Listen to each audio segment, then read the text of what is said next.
हमारा खाना हराम है, और आप मजबूत को मजबूत करते हैं। इस्लाम को भी नहीं मानते क्या? अगर इस्लाम को मानते हैं तो तर्क करना छोड़ दीजिए, कौन जीतेगा कौन हारेगा। आपकी कलाई में दम है, आप बटन दबाएंगे पीस पार्टी की तो डॉक्टर अय्यूब जीतेगा, अय्यूब की पार्टी जीतेगी। दूसरे की बात मत सुनिए। जैसे अर्जुन को मछली की आंख दिख रही थी, अगर सत्ता में वापस जाना है, इतनी बड़ी विडंबना है कि जो राज करने वाली कौन थी, चाहे मुसलमान के राजे महाराजे गिन लीजिए, कुर्मियों के राजे, मौर्य के राजे, नाउओं के, धोबियों के, यहाँ तक कि पासों जिसे अछूत कहा जाता है, उसके राजघरानों का इतिहास पड़ा है। ये राज करने वाली कौम के बेटे, शब्द आपको बुरा लगे तो माफ करिएगा, नालायक निकल गए। और जिसका बाप सत्ता पर काबिज था अपने तलवार के बल पे, अपने बुद्धि के बल पे, आजो भिखारियों के बेटों के पीछे खड़े होकर, उनके आगे खड़े होकर नल की भीख मांग रहे हैं, उनसे नौकरियां मांग रहे हैं। हिंदू समाज के लोगों, मुसलमान से नफरत करने से पहले एक बार सोच लो कि लड़ाई किस बात की है। तुम्हारे हिस्से की नौकरी मुसलमान नहीं खाया है। आजादी के बाद इतिहास देख लो, उस समय मुसलमान 33% नौकरी में था और आज 1% पर आ गया। तुम्हारे हिस्से की नौकरी वो नहीं लिया, तुम्हारे हिस्से की नौकरी वो लिया जो 6% नौकरी में था, आज 70% पर पहुंच गया। तुम दुश्मन नहीं पहचान रहे हो, तुम किसानी में इतने लीन हो गए हो कि अपने दुश्मन को मजबूत कर रहे हो, चाहे वो अनप्रिया के नाम पर, बिरादरी के नाम पर वोट देकर, चाहे धर्म के नाम पर वोट देकर।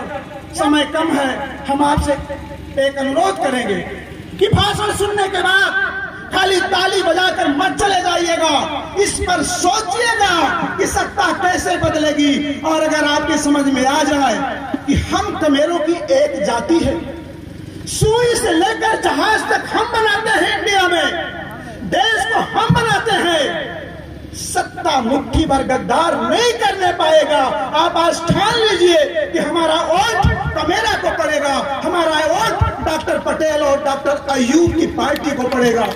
और भाजपा को जो घमंड का फोड़ा बन गया है, दूसरा नेता नहीं उसको दूर कर पाएगा। दो सर्जन हमारे बीच में है और ऐसा ऑपरेशन कर देंगे कि भाजपा को भी पता नहीं लगेगा। आने वाले समय में आप देख लीजिएगा।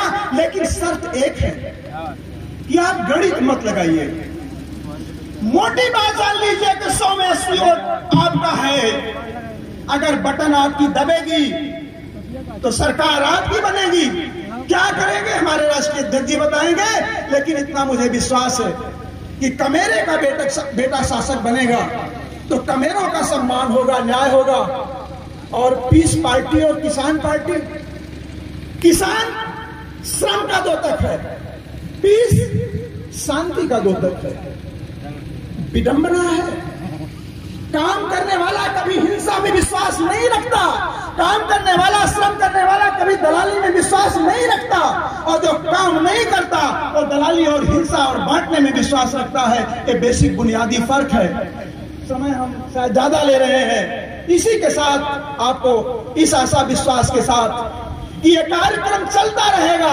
अभी ये गठबंधन की पहली रैली है। हम अपने किसान पार्टी के भाई जो हमारे आए, हिंदू भाई आए हैं, अकल खुल जानी चाहिए।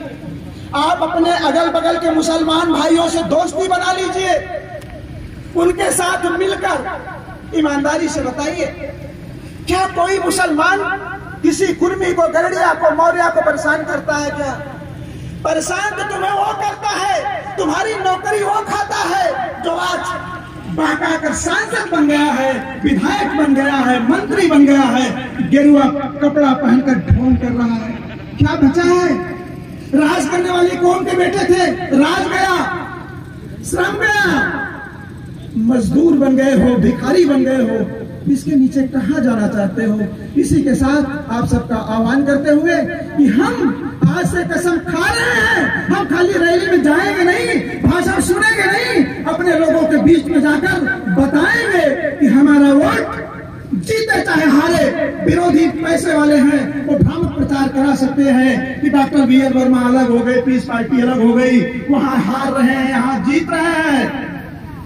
कमेरे के बेटों, एक कसम खा लेना कि चाहे कोई हारे चाहे कोई जीते, हमारा वोट अपने सर्जन बेटे के लिए, अपने कमेरे बेटे के पक्ष में जाएगा, हिंदुस्तान का भला हो जाएगा। इसी के साथ मैं आप सबका नमन करते हुए खुदा हाफिज।